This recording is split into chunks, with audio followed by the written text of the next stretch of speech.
everyone, my name is Rachel. Welcome back to my channel. Today I am bringing you guys my end of December wrap up, and just like with my mid-December wrap up, this is not going to be a get ready with me wrap up, mainly because I have been vlogging the entire month of December, and so I have already discussed all of these books in depth in those vlogs. So I will just point you to my Vlogmas 2021 playlist if you want to see any in-depth reviews of these books. But I am giving bullet points of the 13 books that I read in the last half of December, so hopefully this should be a relatively short video. I think I can do it. Something that's also interesting about this last half of December is I realized that I read like 4 pretty chunky books actually, which is why I only read 13 books for this part of December. Not that I feel I need to explain my reading to you, it's just like interesting for me to analyze my own reading habits. So I read like an epic YA fantasy, an epic YA sci-fi, a really chunky historical romance, and a really chunky erotic horror novel this month, or this part of the month. So that definitely took up a lot of my time. But yeah, without further ado, let's just get into these books. I'm gonna go in the order that I read them. First up, we have Skyward by Brandon Sanderson. Speaking of an epic YA science fiction, I'm not gonna talk about this book really much at all because I featured this not only in one of my reading vlogs, but I also featured this in my 5-star predictions reaction video. I will also link that up in the cards above. And I did give this 5 stars. I can tell you, spoiler alert, it is one of my top 10 favorite books that I read in 2021. This is truly an amazing YA science fiction novel. It is totally worth whatever hype it has. I can't recommend it highly enough. It felt like I was reading a space thriller movie. So freaking amazing. Next up, we have Love and Other Words by Christina Lauren. I also featured that in that 5-star predictions reaction video. I gave this 4 stars. I do think it's just like a teensy bit overhyped, though I can understand why some people truly love this romance so much. I just think at the end of the day, I didn't emotionally connect to these 2 main characters as much as I wanted to, and as much as I felt like Christina Lauren was trying to make me, if that makes sense. But it's still a really good story. I still would recommend it because I feel like I have the unpopular opinion of not absolutely loving this. But next is One of Us is Lying by Karen M. McManus. I was just curious about this book because it has been turned into an adaptation from Peacock, which is the NBC streaming service. I gave this 3.5 stars. Really, it's a solid YA mystery. I think the plot twist at the end was actually pretty well done. But at the same time, this book just doesn't offer anything new or really all that exciting to the YA mystery thriller genre. So yeah, 3.5 stars. I don't think I'm going to continue on with the series. This book does tie up all of the loose ends, so you really could just read this as a standalone. Next up, we have Her Soul to Take by Harley LaRue. This is one of the chunky books that I read this past month. And this is an erotic horror, a truly erotic horror, which is a subgenre that I need to see more of, or I need to read more of. So if you have recommendations for that, definitely leave those down in the comments below. At the end of the day, this book was too long. I gave it 3.5 stars because of that. I think that like 100 pages could have been shaved off of this book. But I did truly love the romance between Leon and the heroine, and I can't remember her name, but the romance was great, and I think the buildup of the horror elements was really well done. I just think sometimes the pacing was slow, and this was just too long. Next up, I have 3 Christmas-themed romance novellas to talk about. The first one is Melt for Us by Molly Doyle. This is the follow-up to Scream for Us, which was one of my favorite novellas that I read in 2021. I absolutely loved that novella. This is a reverse harem, but the men that are involved in this relationship with our heroine Quinn, they are all pretty much psychopaths. In Scream for Us, there's a lot of murder that happens, and in Melt for Us, there's also a murder that happens, and it's just good, steamy time. So I would almost classify this little series as maybe erotic horror or like erotic thriller or something like that. And I just feel like this novella wasn't nearly as good as the predecessor. It's just weird because Molly Doyle is working on a full-length novel that is taking place between Scream for Us and this novella, and I definitely felt like I was missing part of the story by just jumping into this. Like, I understand why she released it when she did because it is centering around Christmas, but I really wish that I would have had access to that full-length novel before jumping into this, so I did give it 3 stars.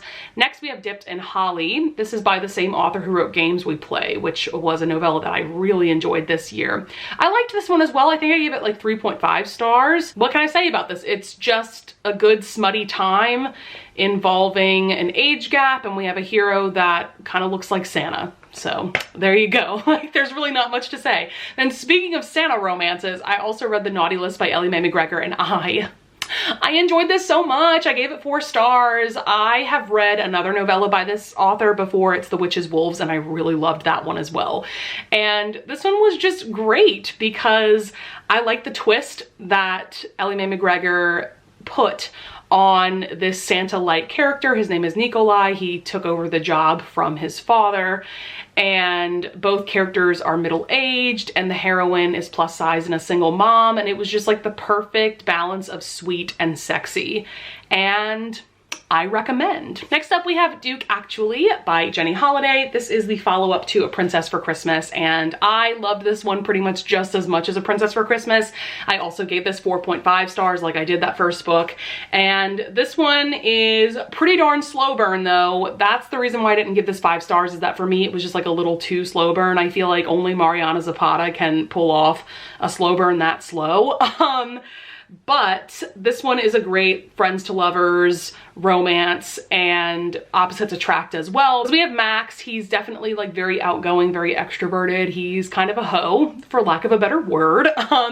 And Danny is like the opposite of all of that.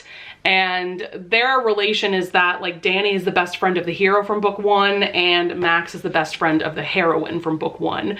And there's also like a royal wedding involved having to do with book 1, and it was just great. I love Jenny Holiday's writing style. I love her vibe, and I can't wait to read more from her. I know that there is a 3rd book in this series that is going to come out next year, and I am so excited to read it. Big oof. The next book I have to talk about is A Moment in Time by Bertrand Small. This was the December pick for the Historical Hellions book club. I will link all of their information down in the description below. I was a guest host on their live show, which happened on January 2nd. So I'm also going to link that live show if you want to see that discussion about this book. I gave it like 1.5 stars. This book is straight up bonkers in the worst way possible. We all know by now that I love chaos in books and in romance books, but this just did everything wrong, and it kept going downhill, but I couldn't stop reading it because I wanted to see just how bonkers it was going to be, and I wanted to see how this author was going to end the story, and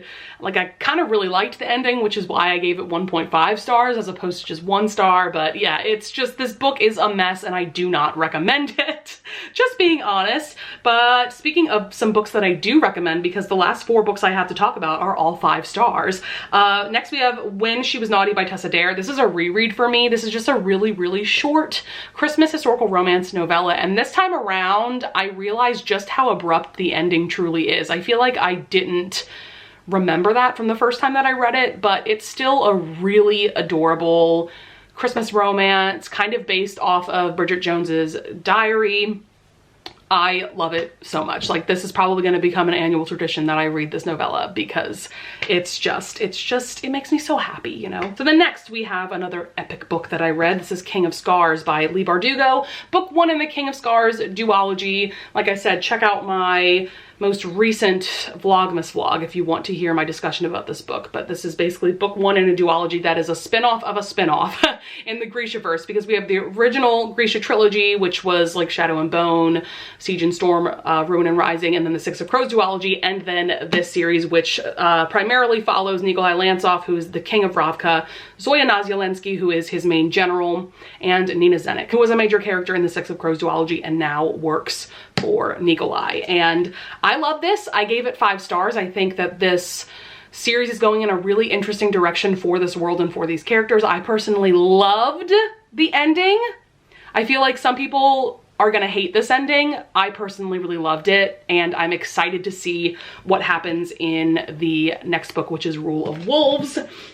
Then let's see what we have Next, oh, we have Mr. Romance by Lisa Raven. This has such a fun premise. I heard about it from Bree from In Love and Words. I get so many of my contemporary romance recommendations from her, so I highly, highly recommend checking out her channel.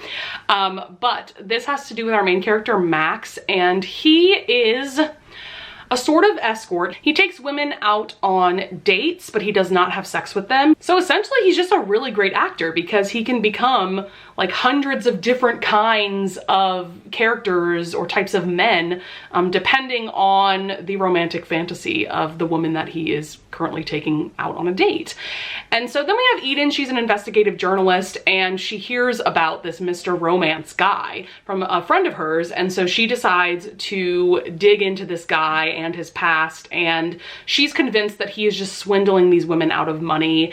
And so I loved this because we have a cynical heroine and we have a hero who does truly believe in love and romance, and so it was just like so swoony to read about him like chipping away at her emotional walls. And it's a great book. I gave it 5 stars. There are definitely like heavier subject matters covered in this book, so look up the trigger warnings, but overall, like, it was such a good time and I cannot wait to read the sequel. And then last but certainly not least, for December and for 2021, I read Last Night at the Telegraph Club by Melinda Lowe. This is a YA historical fiction story that takes place during the Red Scare, so during the 1950s in San Francisco specifically. We are following Lily, who is Chinese American, and throughout the book she realizes that she's also a lesbian. And so really this book is about how during those times you couldn't be Chinese American and a lesbian. Like, those two things could not coexist back in the 1950s. There is also a truly stunning and beautiful romance with her friend Kath. It's amazing. And I will say, because it is historical fiction, you know it's gonna be sad, but there is a happy and hopeful ending. It may not be the happiest of endings, given that this is during the 1950s, but it's still a pretty happy ending considering. So yeah, I highly recommend it. I gave it 5 stars. It's absolutely fantastic. So that's it for the wrap up of everything that I read. And I thought that instead of doing a separate top 5 of December video, that I would just quickly mention my top 5 favorite books that I read in December in this video. So first things first, I have to mention Angel in a Devil's Arms by Julie Anne Long. This is book 2 in her Palace of Rogue series. It is just everything that I could want from a historical romance. It made me laugh, it made me cry, it made me feel for this couple of Angelique and Lucian, and it's beautiful. I feel like I've raved about this book enough. So yeah, it's a truly incredible historical romance. Next we have Perfect on Paper by Sophie Gonzalez. This is a wonderful YA contemporary that discusses things like bisexuality, being queer enough, also relationships in general, whether that be romantic or friendships or relationships with parents. It's just absolutely fantastic. Cannot recommend it highly enough. Both of these books were surprises for me. I did not expect to love them as much as I did. Of course, I have to mention Skyward by Brandon Sanderson. Of course, this is one of my top favorite books of December. And then the 2 other books that I truly loved, I don't own physical copies of. The first one is You've Reached Sam by Dustin Tao. This is an amazing and stunning YA contemporary about grief and loss. And it almost feels like you're reading a movie. It just feels very cinematic. It's a stunning book. And then the 5th favorite for December would be Her Virgin Duke by Nicola Davidson. This is just everything that I could want from an erotic historical romance. I don't think I need to say anything more than that because also, you know, obviously I've discussed these books at length in other videos. So with all of that being said, that's going to be it for this video. I hope that you enjoyed. I would also love it if you would leave a comment down below if you want to tell me about some of your favorite books that you read in December or in 2021 in general. And I would also love it if you would leave a like and subscribe, and I thank you so much in advance if you do, and I will see you guys in the next video. Bye!